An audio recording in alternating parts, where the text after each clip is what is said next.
मेरा नाम नरेंद्र प्रसाद सिंह है। मैं बनारस के नज़दीक मिर्ज़ापुर का रहने वाला हूँ। मेरी किडनी थोड़ा गड़बड़ हो गई थी और मैं बनारस कहाँ कहाँ इलाज नहीं किया।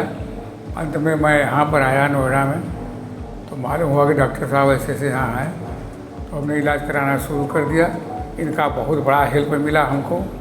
आप प्रेम से बोलना, डॉक्टर की बू नहीं, तो ये सब जो हमको बहुत अच्छी लगी। और कंडीशन बहुत ही गड़बड़ थी हमारी, तो पूरा शरीर पानी से भरा हुआ था, सांस नहीं ले पा रहे थे। मतलब ब्रीथिंग तो 10% की ब्रीथिंग, शरीर चल नहीं पा रहा था, खा नहीं पा रहे थे, बोल नहीं पा रहे थे। ये भी दिमाग में नहीं था कि ठीक हो जाएगी। और फिर हम यहाँ आए तो इमरजेंसी में ले आए। इमरजेंसी में डॉक्टर मोहित साहब मिले और बड़ा अच्छा लगा उनसे बातें करके, और डॉक्टर साहब कॉन्फिडेंस डेवलप हुआ कि हमारा मरीज जो है सही हो जाएगा। और धीरे धीरे डायलिसिस भी शुरू हुई।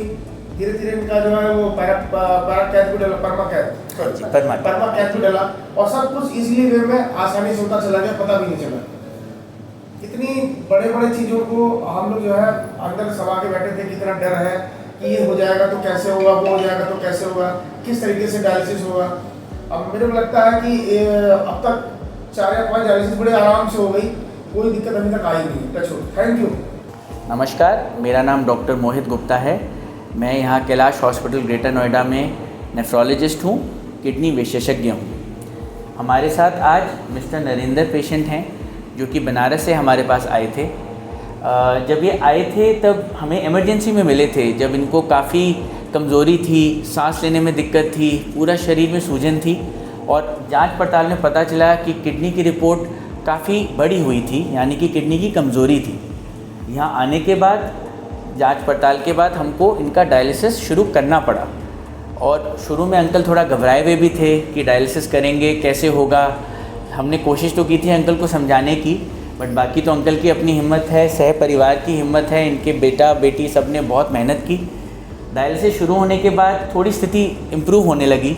समय के साथ टेम्प्रेरी लाइन को फिर मैंने इनका परमाकैथ में बदला और इनकी फिस्टुला भी बनवा दी गई है, जो कि 6 से 7 हफ्ते में रेडी हो जाएगी, और तब तक अंकल की डायलिसिस परमाकैथ से होगी। रहने के बाद काफ़ी स्थिति इनकी अब सुधार में दिख रही है, और आज अंकल छुट्टी होकर घर जाने वाले हैं।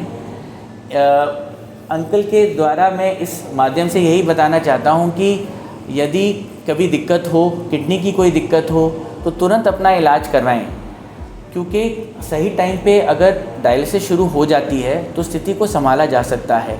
कुछ मरीज़ों की डायलिसिस रोकी भी जा सकती है, लेकिन अगर किसी की डायलिसिस ज़िंदगी भर करनी भी पड़े तो उसको हम कैसे आसान बनाएं, कैसे सही रास्ते से चलें, ताकि मरीज़ को और साथ में उनके परिवार को कम से कम दिक्कत आए और आराम से सारा काम चल के, जिसको हम बोलते हैं ऑप्टिमाइजेशन, CKD की ऑप्टिमाइजेशन, सारी चीज़ों को, चाहे अंकल की हेल्थ, अंकल के लैब रिपोर्ट्स, अंकल का खान पीना और अंकल की सेहत सब अच्छी रह सके, और सब मरीज़ों की सेहत अच्छी रह सके, वही हमारा एम रहता है। तो हम आपसे सबसे यही दरख्वास्त करेंगे कि जब भी कोई दिक्कत हो, चाहे घर के पास या किसी भी किडनी डॉक्टर के पास, तुरंत जाएं और अपना इलाज सही टाइम पे शुरू करवाएं। धन्यवाद। नमस्कार।